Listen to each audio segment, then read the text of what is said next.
Hi everyone, welcome back. Recently a young man came to me, he was very discouraged, and he said to me, Peter, it doesn't matter what I do at home, I can never please my parents. And they're always against me. They're always pointing out my faults and my weaknesses, and I'm never good enough for them.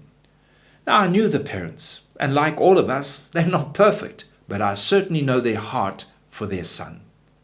But what I was seeing was this. The boy was confusing what he did with what he was.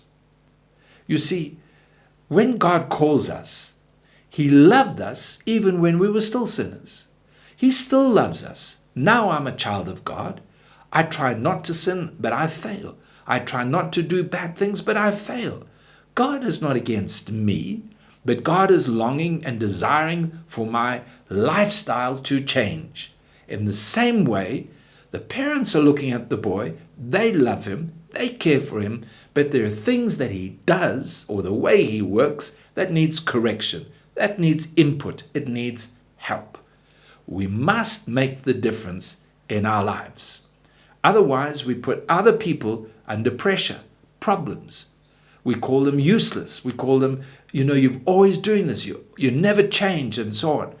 We're looking at the character, the person, instead of seeing the difference and looking at the problem. And in our relationships, we need to be careful so that we can help people do better. And in everything, no matter how straight the correction is, they still feel our heart for them. I love you, you're my son, you're my brother, whatever the situation, but what you're doing needs to change, needs help, needs correction. Galatians chapter 2, the Apostle Paul confronted the Apostle Peter. He said, what you're doing is not the gospel. Now, Peter never felt condemned. He didn't feel that the Apostle Paul was against him as a person, as a man of God.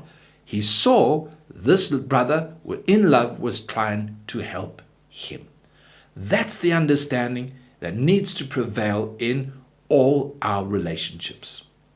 Now, Philippians chapter 2, it says that God is the one who works in us to will and to do for His good pleasure. So in my relationship, I know that I love this brother. He keeps doing things that are not right, but I'm trusting and I'm in faith that God has His hand on his life and God will bring him to the place where change will come. But it's not my place to call or reference him as useless, no good, hopeless. No. I need him to feel my love, my passion, my desire, that he grows in the things of God. I need to make the difference between who he is and what he is doing, and he needs to see that. May the Lord help us.